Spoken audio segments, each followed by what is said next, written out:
Thank you for joining us today.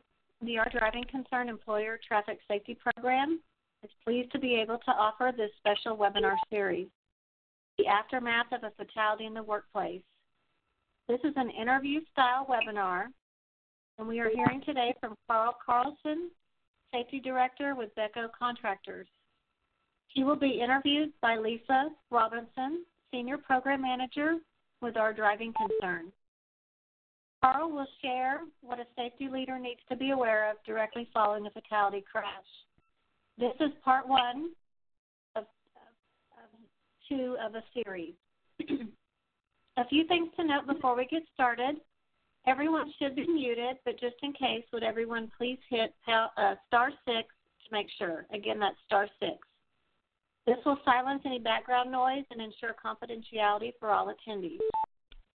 Again, star 6 on your phone. You do have the ability to type questions during the webinar, and we will answer those questions at the end. If you should encounter any problems or issues, please type a message and let us know. The presenter's contact information will be available on the last slide, and there is a very brief post-event survey at the conclusion of the webinar. Because this program is funded through grant dollars and provided at no cost to employees, we would greatly appreciate your feedback. With that, I welcome Carl and Lisa, and I will turn it over to Lisa to begin. Good afternoon, everybody. Carl, thank you for joining us today. I know you and I have talked a little bit about some experiences that you've had as a safety director and how that's impacted you, and one was a fatality crash and the different things that you learned as a result of that crash. So I'm really looking forward to the different things that you're going to be able to share with our participants and our attendees today regarding some of the things regarding record keeping, what your role was, how did insurance play a part, what were the emotional aspects that come into play, as well as record keeping, and what did you do to investigate. So I'm really looking forward to your sharing that. So, Carl, next I'd like to say, briefly tell us kind of what happened. Tell me a little bit about the crash. Can you share some details about the crash with us? Sure, Lisa. First, I'd like to say thank you for having me speak on this. It's a close topic, and it's something I don't think many understand the aspects of what a safety director or manager will go through in this. Briefly describe it. An employee that drives a company vehicle had finished work and was driving home. On his way home, he encountered another vehicle and ended up that vehicle he believed was stopped in the roadway. There weren't any lights, turn signals, things of that nature. Veered over to avoid it, didn't see anything coming, oncoming traffic. It's a narrow 2-lane road where the accident happened. And the point of trying to get around this vehicle, they believed was stopped in the road. Another vehicle come around a blind hill and curve, and before he could get back in his lane, they hit basically head-on. The result of it was a double fatality in the oncoming vehicle. So, Carl, when something like that happens, and you as a safety director, what's the first thing that happens? Does the driver call you? It's the police that calls you? Tell me what happens next. So you've kind of told us that there was this fatality crash, but what happens next? I mean, how do you find out about it? Our protocol is any accidents or anything that I'm the first contact after everybody that they can check out, as long as they're able to make the contact. So in this instance, the driver was able to contact me. So I get a phone call. He let me know that he had an accident. So my reaction goes into an accident mode. At that point, you don't know any injuries or anything like that, or fatality. So those are questions that you ask. Okay, were you the only one involved? Any injuries in the other parties? Describing where it's at, what was going on, those things. At that point, the driver just knew it was a bad wreck.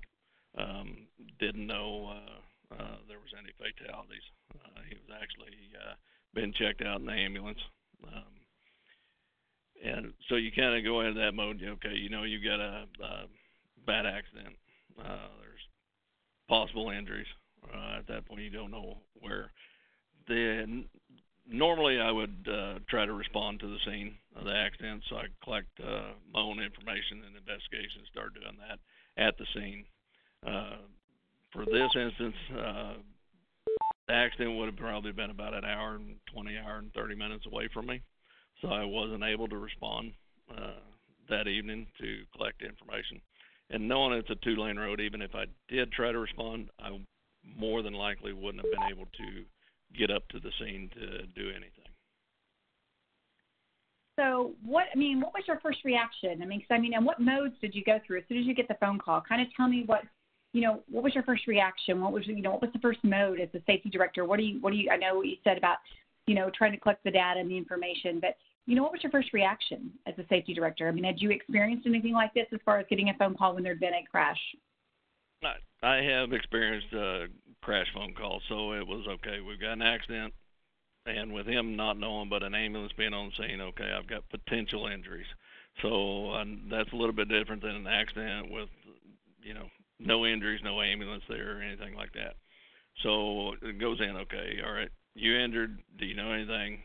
If you know something, as soon as you find out something, give me a call back. So you kind of go into a different mode. You need to know if there's any injuries or how bad it is. With the driver telling me it's a bad record, he doesn't know, they're checking him out, they've got him sitting in the ambulance, they won't let him out of the ambulance. For this being a first driving fatality that I've experienced on this, that was kind of puzzling to me because I'm like, okay, well, why they got him in the ambulance? He says he's okay, but they won't let him out, won't let him talk to anybody else. That was puzzling to me. So I'm kind of still just going on that same deal. Okay, we've got potential injuries. When you find out more information, let me know. Next thing you go through is, you got on ours, I'll notify upper management of any accidents or anything of that magnitude. So I notify them, I let them know everything that I know at that point, and we'll inform them later. Sometimes you can use a private adjuster that can collect information that can go out, and sometimes they have access to law enforcement where they can get information on that and help you with the investigation part. Hey, Carl, yes. Can you clarify something for me? Because you're starting to talk about the post-crash steps. You're starting to talk about, now that you've been notified, right? The driver, your employees contacted you, right? So now you're on to the next steps, right? You're starting to think about what's your role. I think I heard you say that you have to contact upper and senior management. Is that correct? Yes. Is that what? Okay. Yeah. So that's what you've got to start contacting, the people above you. And then I think I heard you mention something about a private adjuster or somebody who can collect information more than you can, as well as your insurance company. Tell me, why can that private adjuster get more information than possibly you can get?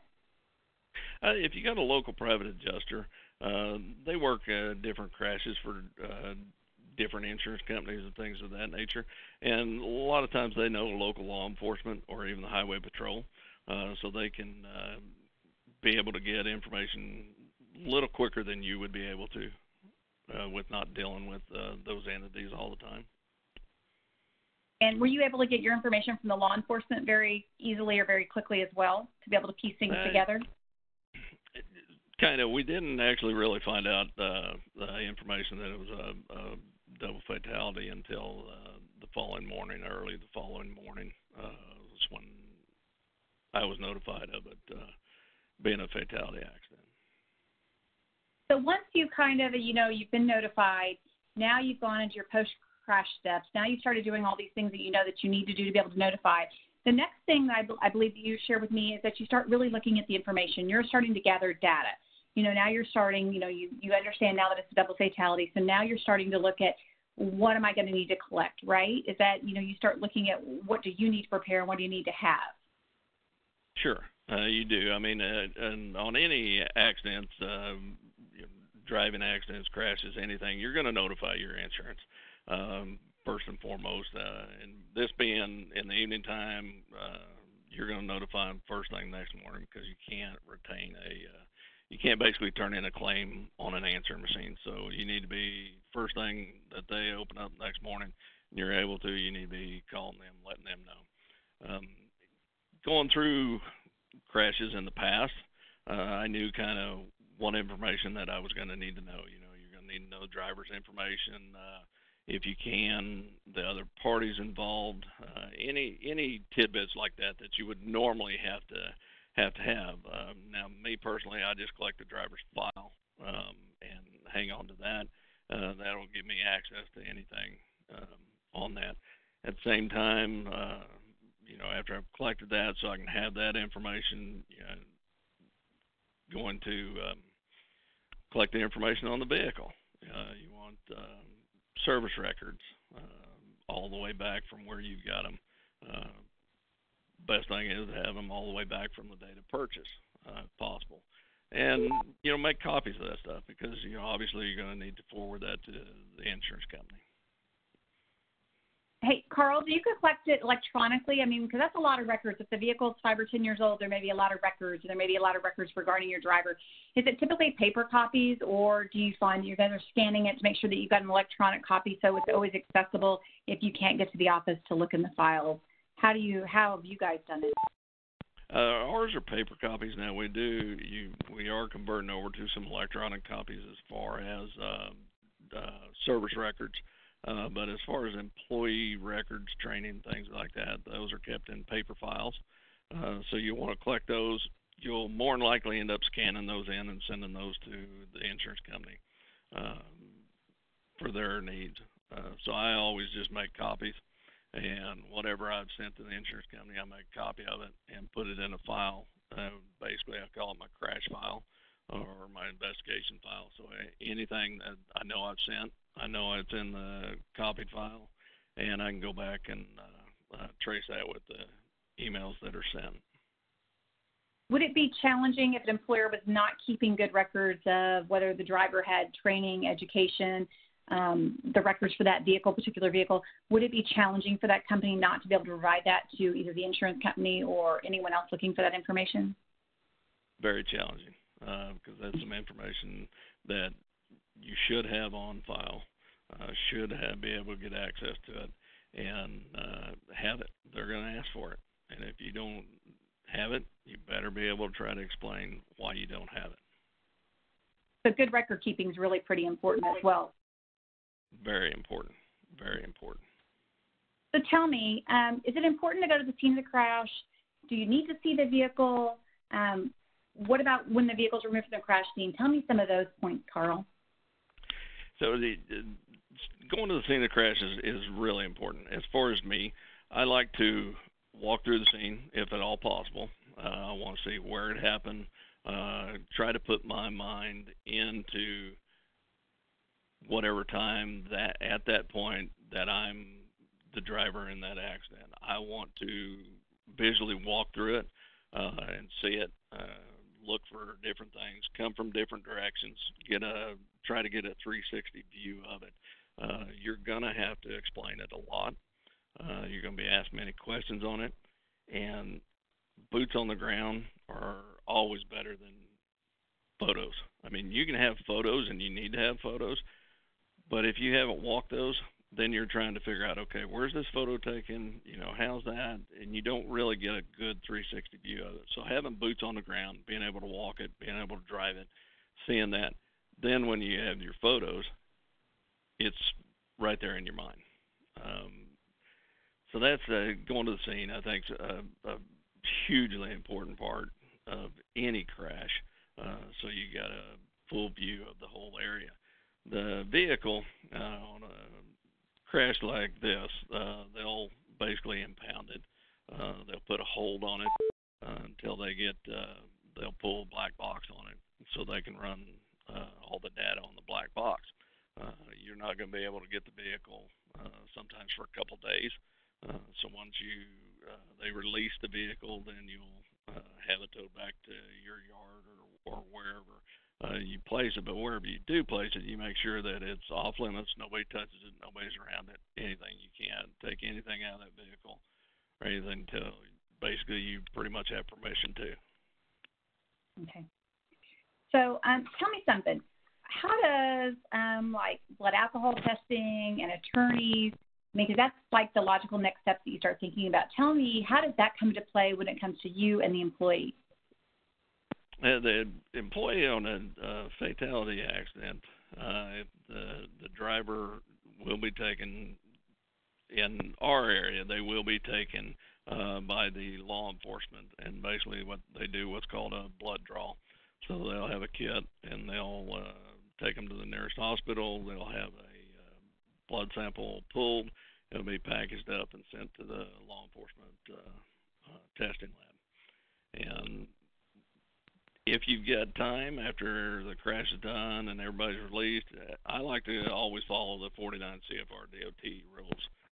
If you've got the time frame and you still got time left, it's also a good idea to have your own drug and alcohol test performed.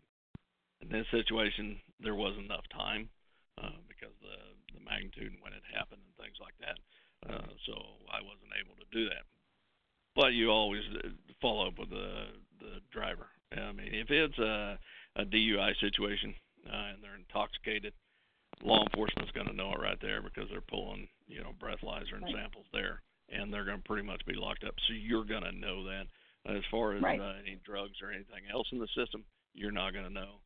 And to do it outside the 49 CFR, and they give you that time frame, and if you don't have that time frame, it could be depleted out or anything. But you definitely want to talk to the employee and say, listen, it doesn't matter. I need to know what is going on. Do you have this? Do you do this? What is it? So will you have to kind of talk to your attorney and kind of tell them everything that you know from, the driver, from the police, all these different things prior to, I think you mentioned you will talk to the attorney prior to them talking to your driver. Is that correct? Yeah, the insurance on deal, you turned into your insurance, especially on fatality, they're going to assign an attorney or hire an attorney, and then they're going to start collecting information there. They're going to talk to you, generally start telling you, collect information. And being in prior crashes, not to the magnitude of a fatality or that an attorney needed to get involved, I pretty much knew what the insurance had been asking, with the exception of some newer stuff that the attorneys had requested on there, different records and things of that nature. So I was pretty much kind of prepared for most of what the attorney asked, and they're going to contact you, and you're going to be on the phone a lot. And then they're going to come in, and you're going to have to collect a lot of data for them, have it ready for them, and they pretty much kind of want copies of it, and you just have a file for them, and they'll come in and visit with you and go from there. And that's just the beginning.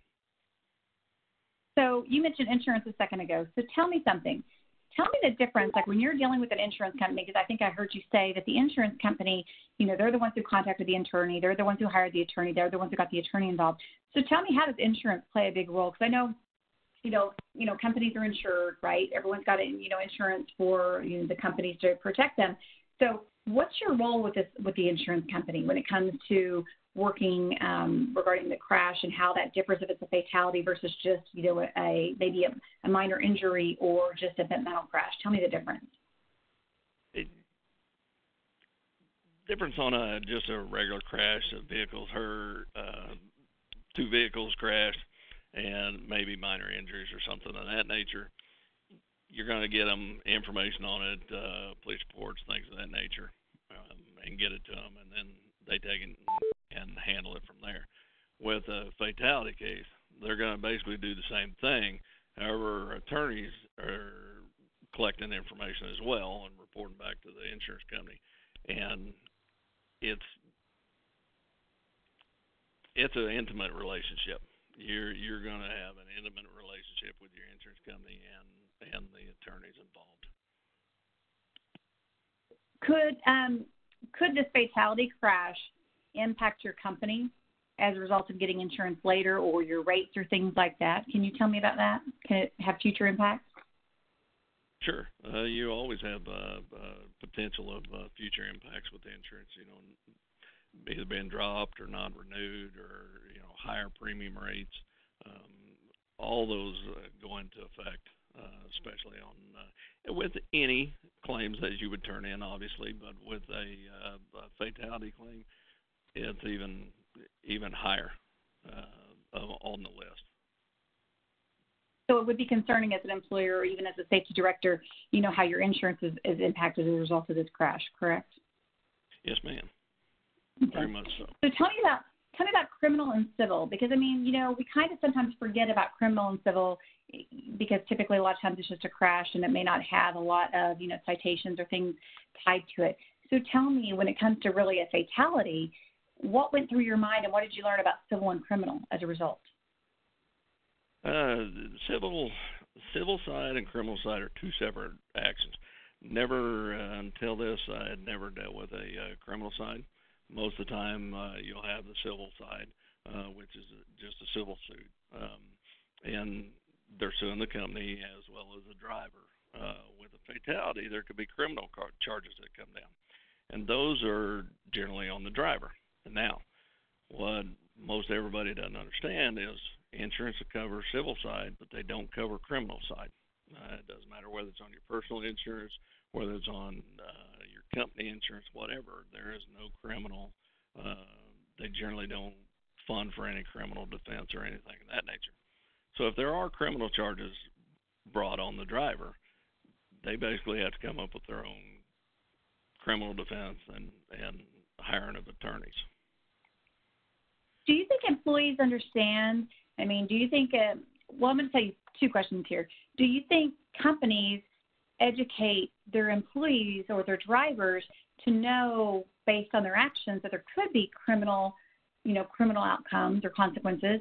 And do you think employees or drivers understand that there could be criminal consequences that aren't really protected by the employee or the employer, excuse me? Do you think that is something that happens? Yeah, sure. No, if you would ask me that question before I had to go through this, I'd say sure. Employers are prepared. They understand.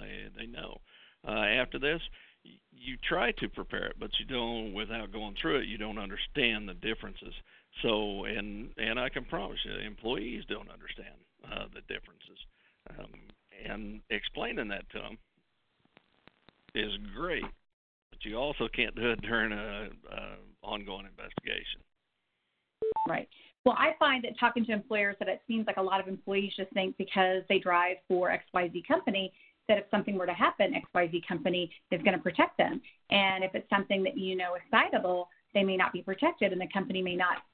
That's not the company's role at that point. And I don't think a lot of employees understand that sometimes. No, I totally agree. And they don't understand that if it's criminal, then they have to take care of it themselves, and that's insurance is not going to cover that, and an employer can't cover it for them. You don't want to do something outside your insurance and cover something that's not covered by the insurance. Then that could lead to other issues. So tell me, Carl. I know. I'm sorry. Go ahead, Carl. When that happens, an employee just feels like a company's dropping them and they don't care about them. And that's the tough part. Trying to get them to understand that no, we do care, we understand, but this is where it's at. There's criminals, civil, and we can't mix the two. So, and I know you and I have talked about this. We've had this conversation multiple times about this and the impact. But tell me, what did you take from it? I know that you've gotten some lessons or some things because I don't believe that you had encountered this type of crash before. So what were some of the lessons that you took from this that, has really helped you do your job as you've continued to go forward with your company? Several lessons, but I think some of the key ones is, making sure your record keeping is correct. You got a system for it, and that's the way it goes. No deviations on it. That's a huge one. And our record keeping was good before, but I think just a little tighter now, understanding that it's this way and that's the way it's going to be, just in case it's a potential that it could happen. So, record keeping is huge. Emotional, mental aspects. You're a lonely person when you're a company representative. There's many things that go on through this that you can't discuss with anybody. and you've got to keep it to yourself. Cutting down on, there's always going to be people talking and hearsay going on, and you just need to make sure that is put straight forward with the company, that there's only certain people that know about this, and they're not talking, and we're not going to discuss it, period. At the point we can, then we will, but the hearsay and chatter behind needs to stop, because it's not good. So I think, getting that in is real first and foremost, getting that stuff shut down. Understanding that you as a company representative need to be the most, you need to be the person that knows all aspects of this. Even, I think you need to know it even more than the attorneys and the insurance. You're the one that's seen it on scene. Of course they are, but you need to be abreast of all the reports, everything that's going on, and read everything through. So if there's questions that come up, you can help answer them and understand that, no, hey, over here, this happened over here. This is what I read in this report over here. Have you seen that? So you need to be I like to say it's kind of like an assistant, because you need to know everything. So if you hear something that may be different, then you can say, no, hey, right over here, I've got this, I found this. Have you seen that? Let's look at that. So I think those are some of the most important lessons that have come out on this. As we're starting to wrap up a little bit, Carl, what words of wisdom, do you have a couple things that you would tell any other safety directors that are some key things? Now, you mentioned, I know I heard you say record keeping, but what are something, what's some wisdom that you really took from this that, you could share if you were mentoring somebody else that works in as safety? What would you tell them? What would be some of the words of wisdom you could share? I'd say prepare and prepare. Others in your company may not understand. They may think it's okay, don't worry about that. Worry about it. Prepare it. The best thing is prepare for the worst and hope for the best. And that's,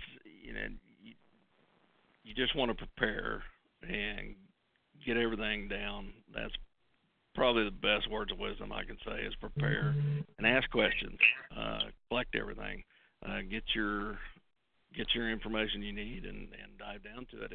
If you don't understand something, ask. Insurance companies are great. If you got a adjuster or a senior management at an insurance company, if you get a question on it, ask them. They'll be glad to talk to you about it. Well, I appreciate it, Carl. And if we've got any questions, if you want to type those into the box, we can get Carl to answer your questions real quick. Otherwise, I want to make sure you have his information as well as my information. And then we also have another webinar next week, which is kind of part 2 to this one, because it was kind of a long webinar and we decided to break it up into 2 sections for everybody. But if you have any questions, we'll be glad to answer those, because we've got a couple of minutes and we can certainly do that.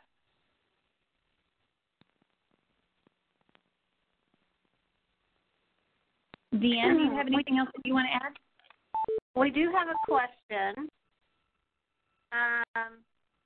It says, we have a question. I'm trying to read it here. Just bear with me. It says, in regards to all we have heard, is there any difference between, say, government, federal employees in the private sector, or maybe even someone that's protected by a union?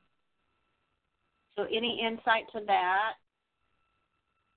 I'm not sure about how the government or federal employees work. If you're talking just a regular union, I don't think you would be really protected or set out on that, because it's still you're still using a vehicle on the roadway. You're responsible for your employee and actions that they have. So private or union, I don't believe there's a difference in those, because they don't define them out on the highway, whether it's a union truck or a private truck. Now, as far as government and federal employees, I wouldn't know on those. Okay. And we have one more question. What was the mental impact for the employee involved? Can you kind of elaborate on that? That's it's tough. The mental impact overall, employee as a company representative, as a company, as the families involved on the other side, the whole mental and emotional is totally around there. I mean, as far as the employee, mental aspect of finding out that they've been in double fatality, it's tough. It's really tough when you've got a big guy that is just breaking down, that just can't believe that this just happened. The mental aspect is huge.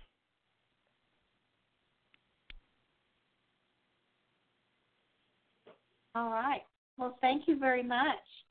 With that, I want to thank Carl and Lisa for such a wonderful webinar. Thank you to all who have attended. We know your time is very valuable, and we hope you gain some useful information and resources that will assist you going forward.